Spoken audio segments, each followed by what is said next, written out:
خداوند کے زندہ پاک کلام میں سے یشوع کی کتاب اس کا 17 باب۔ مغرب میں منسی کا علاقہ اور منسی کے قبیلہ کا حصہ قرہ ڈال کر یہ ٹھہرا، کیونکہ وہ یوسف کا پہلوٹھا تھا، اور چونکہ منسی کا پہلوٹھا بیٹا مکیر جو جلاد کا باپ تھا جنگی مرد تھا، اس لیے اس کو جلاد اور بسن ملے، سو یہ حصہ بنی منسی کے باقی لوگوں کے لیے ان کے گھرانوں کے مطابق تھا، یعنی بنی ابیعزر اور بنی خلق اور بنی اسریل اور بنی سکم اور بنی حفر اور بنی سمیدین کے لیے۔ یوسف کے بیٹے منسی کے فرزند نرینہ اپنے اپنے گھرانے کے مطابق یہی تھے، اور صلافیہات بن حفر بن جلاد بن مکیر بن منسی کے بیٹے نہیں بلکہ بیٹیاں تھیں، اور اس کی بیٹیوں کے نام یہ ہیں: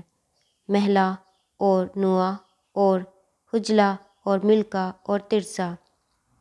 سو وہ الیعزر کاہن اور نون کے بیٹے یشوع اور سرداروں کے آگے آ کر کہنے لگیں کہ خداوند نے موسیٰ کو حکم دیا تھا کہ وہ ہم کو ہمارے بھائیوں کے درمیان میراث دے، چنانچہ خداوند کے حکم کے مطابق اس نے ان کے باپ کے بھائیوں کے درمیان ان کو میراث دی۔ سو منسی کو جلاد اور بسن کے ملک کو چھوڑ کر جو یردن کے اس پار ہے 10 حصے اور ملے، کیونکہ منسی کی بیٹیوں نے بھی بیٹوں کے ساتھ میراث پائی، اور منسی کے باقی بیٹوں کو جلاد کا ملک ملا۔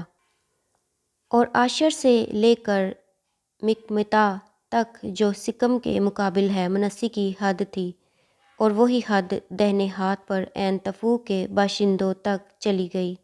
یوں تفوہ کی زمین تو منسی کی ہوئی، پر تفوہ شہر جو منسی کی سرحد پر تھا بنی افرائیم کا حصہ ٹھہرا۔ پھر وہاں سے وہ حد کانا کے نالے کو اتر کر اس کے جنوب کی طرف پہنچی۔ یہ شہر جو منسی کے شہروں کے درمیان ہے افرائیم کے ٹھہرے، اور منسی کی حد اس نالے کے شمال کی طرف سے ہو کر سمندر پر ختم ہوئی، سو جنوب کی طرف افرائیم کی اور شمال کی طرف منسی کی میراث پڑی، اور اس کی سرحد سمندر تھی۔ یوں وہ دونوں شمال کی طرف آشر سے اور مشرق کی طرف اشکار سے جا ملے، اور اشکار اور آشر کی حد میں بیت شان اور اس کے قصبے اور ابیلیام اور اس کے قصبے اور اہل دور اور اس کے قصبے اور اہل عین دور اور اس کے قصبے اور اہل تناک اور اس کے قصبے اور اہل مجیدو اور اس کے قصبے،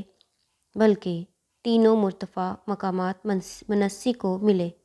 تو بھی بنی منسی ان شہروں کے رہنے والوں کو نکال نہ سکے، بلکہ اس ملک میں کنعانی بسے ہی رہے۔ اور جب بنی اسرائیل زوراور ہو گئے تو انہوں نے کنعانیوں سے بیگار کا کام لیا اور ان کو بالکل نکال باہر نہ کیا۔